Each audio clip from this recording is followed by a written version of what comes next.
Olá pessoal, está começando mais um Minas Rural, o programa de hoje especial, totalmente dedicado ao sistema de plantio direto que completa 50 anos de implementação no Brasil.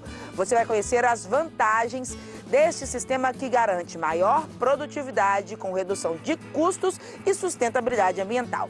Depois, na dica técnica, vamos ver a aplicação prática deste sistema na fazenda experimental da Embrapa, em Sete Lagoas, na região central de Belo Horizonte. Temos ainda uma entrevista com Herbert Bartz, o produtor que foi o pioneiro, considerado o pai do plantio direto no Brasil. Ele faleceu o ano passado, aos 83 anos, mas deixou a sua marca na história. E tem receita de cocada mineira muito prática de fazer. Então roda a vinheta e vamos começar.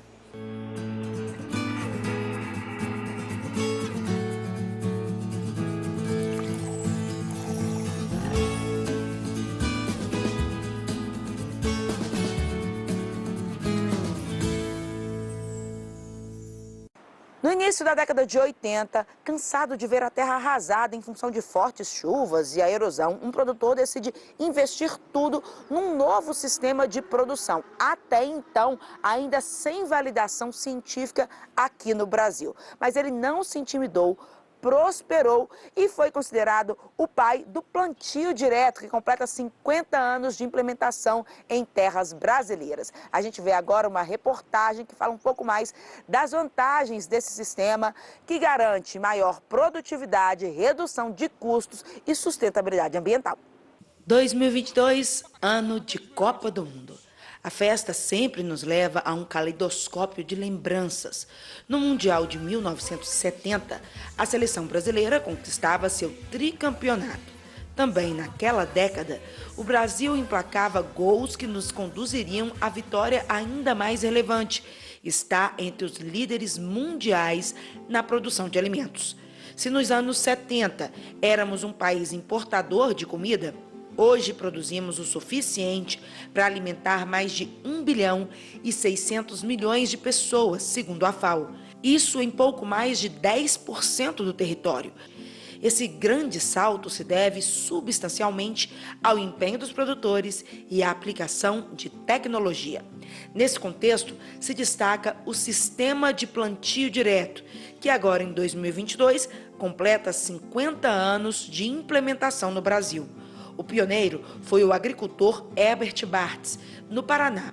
Visionário, implantou em sua fazenda, em 1972, um sistema de plantio que subvertia completamente a lógica que os produtores brasileiros estavam acostumados, de fazer aração e gradagem do solo para prepará-lo sempre antes de cada plantio. Ao contrário disso, apostou na cultura de forma direta, mantendo uma cobertura morta e sem esse revolvimento da terra. Obviamente, no início, eles foram chamados de malucos ou loucos, certo? Contrariando, porque não tinha, então, ainda pesquisa que validasse essa tecnologia.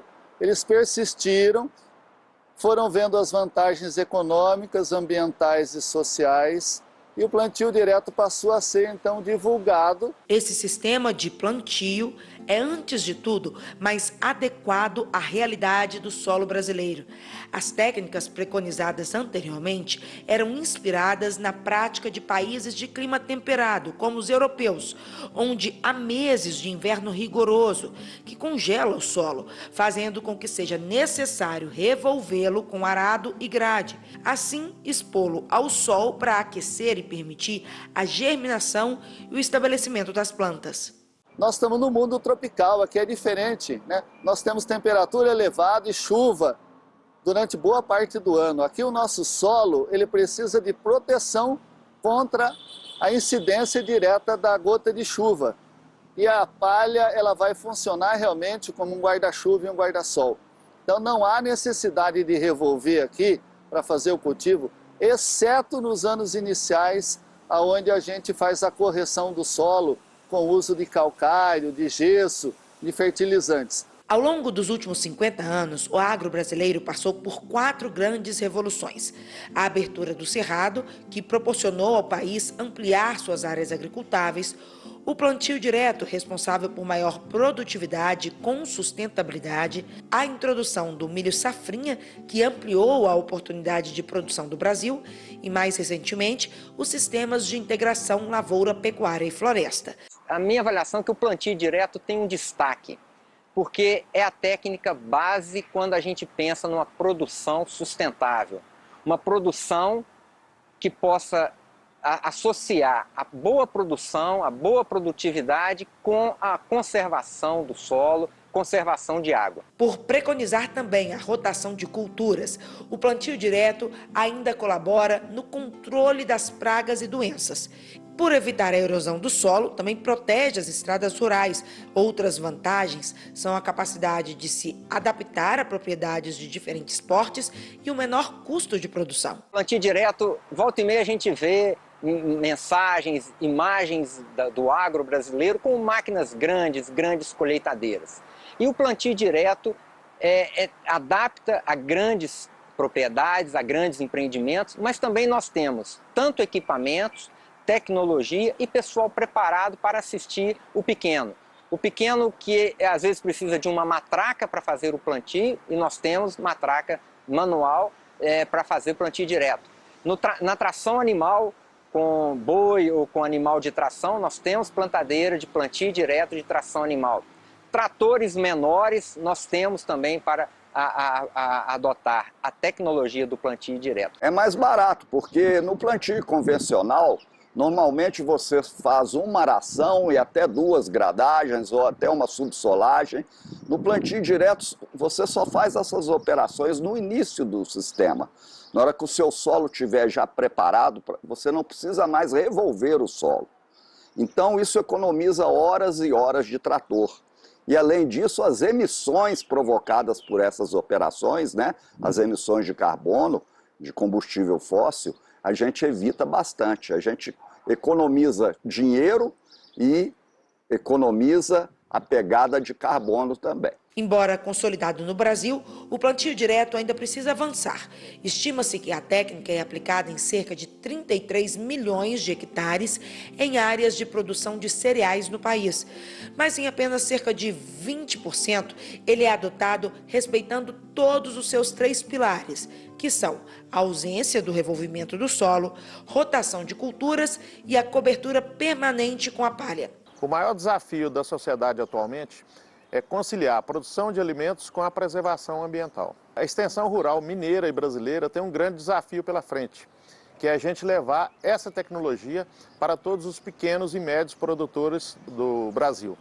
Em Minas Gerais nós temos feito um trabalho através de reuniões, visitas técnicas e seminários para difundir essa tecnologia e tornar Minas Gerais cada vez mais um estado onde temos uma produção sustentável. Sem tecnologias como o plantio direto, seria necessário o dobro de áreas agricultáveis que o Brasil usa hoje para produzir o volume de alimentos que alcançamos atualmente. Nós temos um efeito poupa-terra. Se nós temos hoje 65 milhões de hectares de área com culturas anuais, a produção de grãos, nós precisaríamos hoje, para esse mesmo volume de produção, em torno de 120 a 150 milhões de hectares. A nossa produção está crescendo, a produtividade está aumentando na mesma área trabalhada, graças a uma agricultura baseada em ciência, onde o plantio direto tem um papel muito relevante.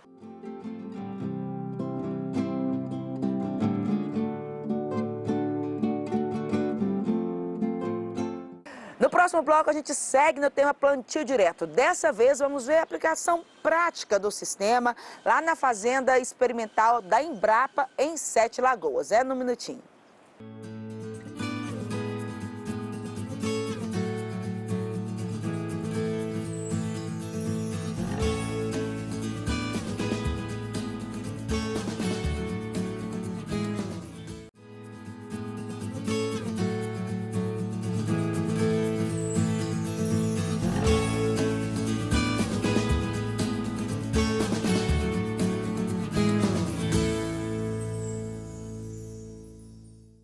Para ver de perto como se aplica o plantio direto, a gente visitou a fazenda experimental da Embrapa Milho e Sorgo, que fica em Sete Lagoas, aqui na região central de Minas Gerais.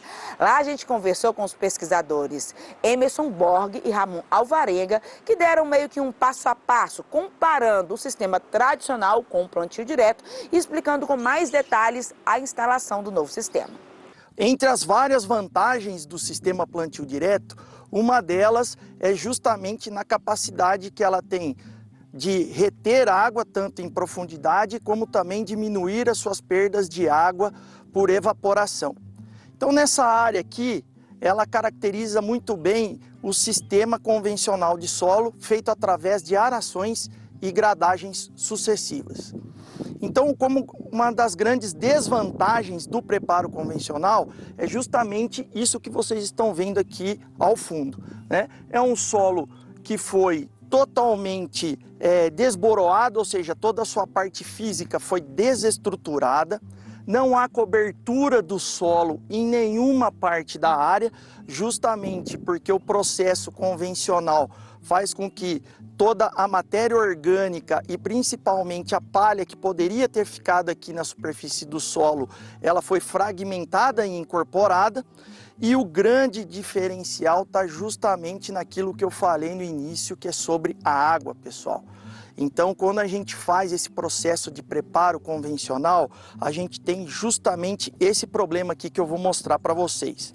O primeiro deles é a desestruturação do solo, né? Ou seja, o solo, quando eu tenho um preparo com grades e aração, a gente tem a fragmentação das partículas do solo, né? Então a gente deixa o solo totalmente desestruturado. E qual que é o efeito direto disso? O efeito direto disso a gente pode mostrar aqui nessa área em que foi logo após uma chuva, começou a formar um sulco de erosão laminar. Com o caminhamento da água da chuva ao longo do declive, a gente pode perceber que ela vai carregando as partículas do solo que estão completamente desestruturadas. Então houve o carregamento de grande parte do fertilizante e da semente que foi depositada no solo. Então no preparo convencional, a gente tem, além da perda de água por erosão, a gente também tem uma perda de água muito grande por evaporação. A falta da cobertura do solo faz com que a temperatura do solo fique extremamente alta e com isso a taxa de evaporação de água também é alta. E o que isso reflete? Em períodos de restrição hídrica, as plantas sobre essa condição entram em estresse e isso afeta diretamente a produtividade das culturas. E um último ponto que eu sempre gosto de chamar bastante atenção é justamente no fato da gente ter uma emergência muito grande de plantas daninhas. Então percebam que o processo de revolvimento constante do solo faz com que a gente exponha as plantas daninhas a condições melhores de estabelecimento. E aí força um controle maior ou um uso maior de produtos químicos para que ocorra esse controle das plantas daninhas e que não prejudique a produtividade da cultura principal. E nós estamos aqui num sistema de integração lavoura-pecuária, onde a gente essencialmente faz todo o cultivo das lavouras com o sistema de plantio direto. Quero reforçar alguns itens relativos à conservação do solo, que a gente tem visto por aí, muita gente que não está adotando corretamente. Então, nesse sistema, a palhada é essencial, porque ela desempenha um papel fundamental, permitir que a água não desagregue o solo, não escorra e infiltre no solo. Com isso, o que é que a gente vai ter? A gente vai ter a nossa caixa d'água do solo muito mais abastecida de água. A avaliação que nós fizemos dessa palhada aqui são de 3 toneladas de palha por hectare, tá? É muito? Não é muito. A gente gostaria que nós tivéssemos aqui pelo menos umas 5, 6 toneladas. Mas nós temos uma efetividade que é praticamente 100% da área do solo coberta com palha. Para a gente chegar nesse ponto de desenvolvimento do sistema plantio direto, não é de uma hora para outra. A gente requer início de diagnóstico e planejamento de todas as atividades, inclusive com aquelas de reconstrução de um perfil de solo com nutrientes adequados, numa profundidade adequada, a eliminação de camadas compactadas do solo para que as culturas possam crescer seu sistema radicular em profundidade. Tudo isso aí a gente não vai conseguir de um ano para o outro. Por isso que a gente fala construção de um perfil de solo. Nessa gleba de terra, esse sistema nosso, nós temos 4 glebas. Então a gente trabalha com a cultura da soja, do milho, até o ano passado trabalhava com a cultura do sorgo e com a pastagem. Então, nessa condição aqui, a soja está sendo plantada numa gleba onde o ano passado foi uma pastagem. Então vocês veem que a pastagem foi dessecada, tá? A palhada está cobrindo 100% da superfície do solo, está totalmente protegido. Nessas condições, a gente usa esse equipamento de semeadura direta. Então, aqui foi plantada a soja. No caso aqui, depois dessa soja, o ano que vem, vai ser plantado aqui um milho. Esse milho vai ser colhido e a palhada do milho vai compor a palhada de cobertura do solo para a próxima safra. E o milho, a gente vai plantá-lo junto com o capim. Uma das necessidades básicas desses sistemas é exatamente a rotação de culturas. E por que isso é necessário? Primeiro, as culturas têm demandas diferenciadas por nutrientes, tá? Se a gente usar uma cultura seguidamente numa área, ela tem preferência por alguns nutrientes em relação às outras, causa um desbalanceamento muito maior no solo. Por outro lado, vai exigir uma reposição muito maior desses nutrientes em quem ela demanda em maiores quantidades. Esse é um ponto. Depois, a cultura sendo colocada seguidamente na mesma área, aumenta a pressão das pragas e doenças, porque muitas delas sobrevivem nos restos culturais dessa lavoura. Então, quando você planta uma nova cultura, o patógeno já está ali pronto para atuar sobre a planta. Então, quando você alterna as culturas, você diversifica a forma que ela absorve os nutrientes do solo, as pragas são outras, essas pragas da cultura anterior não sobrevivem nessa lavoura seguinte, então elas vão desaparecer ou vão minimizar muito. Isso tudo aí é um somatório de pequenos ganhos que no final faz a diferença. Nós estamos aqui mostrando um sistema básico de produção de grãos com sistema plantio direto. Mas existem outros equipamentos, e mesmo o uso dos mesmos equipamentos, que a gente pode usar para outras finalidades. Existem pequenos equipamentos hoje para cultivo de hortaliças. Então, tamanho de área, nível de produtor, tipo de cultura, isso tudo hoje existem possibilidades de serem realizados com as diferentes opções que a gente tem dentro dos equipamentos para plantio direto. A gente faz mais um intervalo rapidinho agora, mas fica comigo porque no próximo bloco tem aquela entrevista com Herbert Bartz, que é o pai do plantio direto no Brasil. Ele faleceu no ano passado, mas deixou a sua marca na história e ainda receita de cocada bem prática de fazer.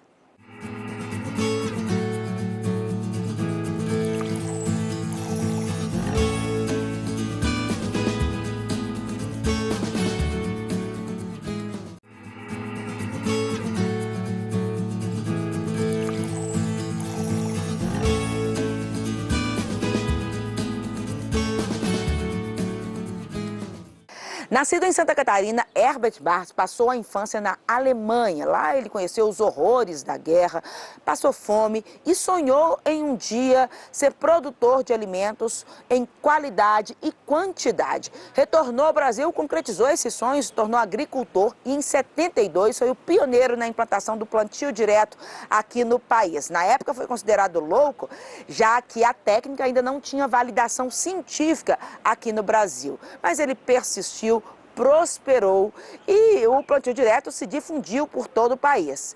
No ano passado, Herbert Bartz faleceu aos 83 anos, mas deixou a sua marca na história. A gente vê agora uma entrevista produzida pela extinta TV e a PAC.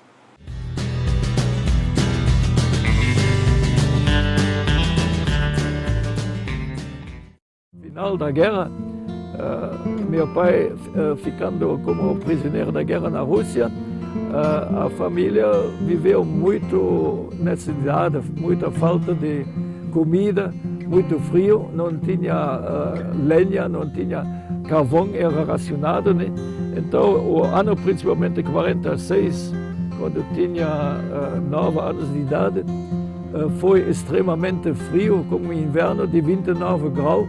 Eu lembro bem, num dia que nós estávamos com a mãe, assim, chegado junto para um esquentando o outro, né?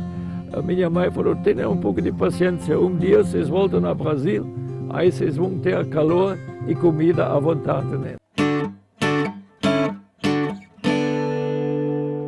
60, então toda a família foi para o Brasil, começamos a viver a realidade de um sítio, de uma pequena fazenda aqui no Paraná. Mas uma coisa eu percebi, que com os métodos, como meu pai, formado, ele era filho de agricultores da Alemanha, era muito difícil ganhar uns trocadinhos, quer dizer, uma vida digna. Meu pai comprou um pequeno trator Ford Major, e nós tínhamos um jipinho da Mercedes, e com isso nós mecanizamos naquele tempo alguma coisa em torno de 20, 30 alqueires na propriedade. E como sucessivas falhas causadas por secas e erosão de chuva e coisas assim, meu pai ficou desanimado e quis vender a propriedade. Aí eu falei, pai, faz diferente, arrenda a propriedade para mim, eu pago arrendamento para o senhor, eu acho que eu tinha uma receita melhor de fazer as coisas, né? Aí eu fui, dando continuidade, fui para os Estados Unidos e estava avisado de encontrar um agrônomo em Kentucky, na cidade de Lexington, onde tinha uma universidade como peso principal do trabalho em cima da agricultura, de agronomia. Encontrei um famoso extensionista de nome Shirley Phillips, que me levou no dia seguinte para a fazenda do Harry Young, que naquele tempo, em junho de 72, já tinha 10 anos de experiência. Esse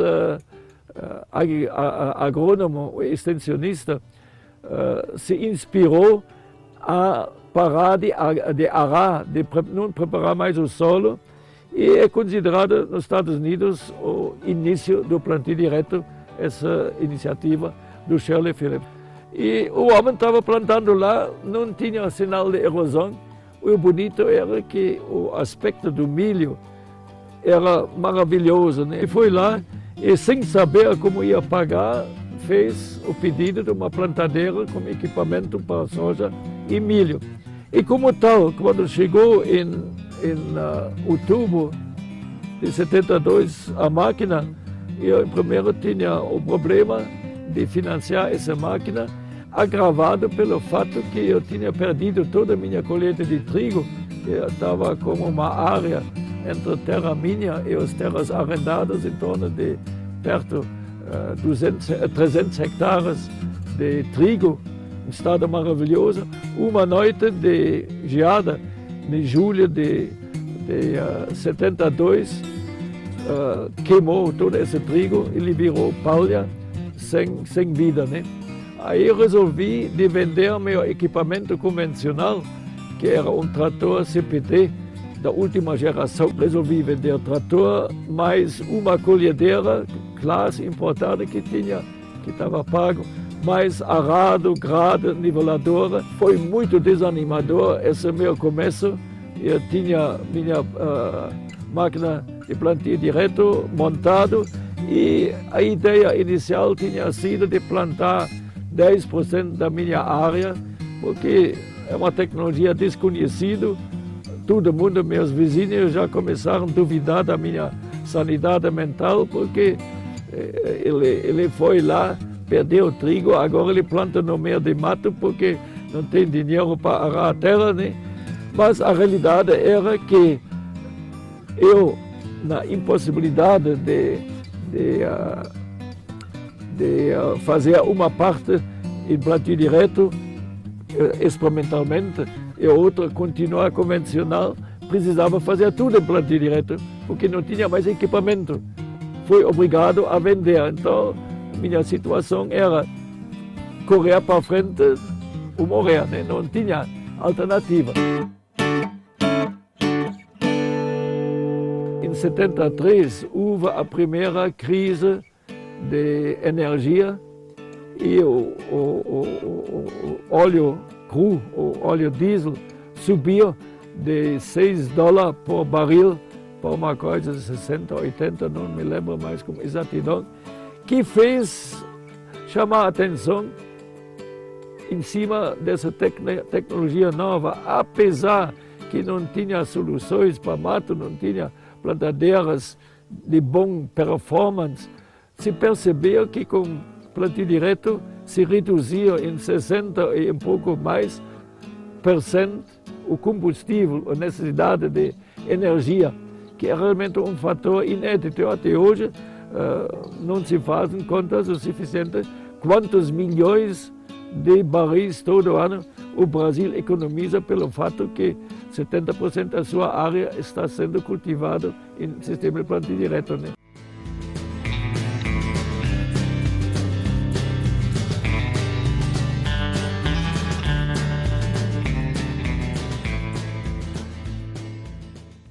Agora a gente segue para aquela hora gostosa do programa. Temos receita de cocada mineira, muito prática de fazer e super saborosa. Confere aí os ingredientes. Um coco médio ralado, 2 litros de leite e 1 quilo de açúcar cristal. Vamos ao preparo? Vamos. O leite, açúcar. Agora vamos levar o leite e o açúcar no fogo para ferver, mexendo bem até o açúcar derreter. O leite e o açúcar estão no fogo para ferver. Vamos esperar ele secar. Depois de 1 hora, o leite está pronto, já desagarrando da panela, é o ponto certo da cocada. Em seguida, o coco. Mexer bem. Agora eu vou tirar, vou bater e dar o ponto de despejar. A consistência, ele tá pastoso, um doce pastoso, aí a gente vai colocar, tirar ele daqui e fazer as cocadinhas. Colocar no tabuleiro fazendo as cocadinhas.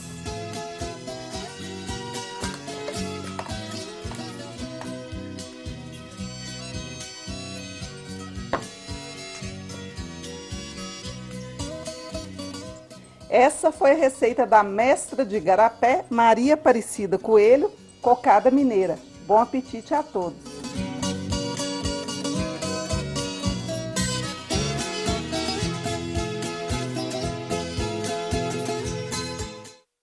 O Minas Rural está acabando, mas a gente segue junto a semana inteirinha lá no www.emater.mg.gov.br.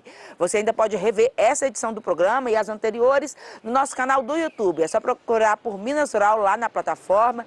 Se ainda não é inscrito, faz a gentileza, se inscreve no canal, curte, compartilha com os amigos que gostam do campo e deixa um comentário. Lá no comentário você pode ainda fazer uma sugestão de dica técnica, de receita, de matéria. A gente vai adorar te ver por lá. Tchau!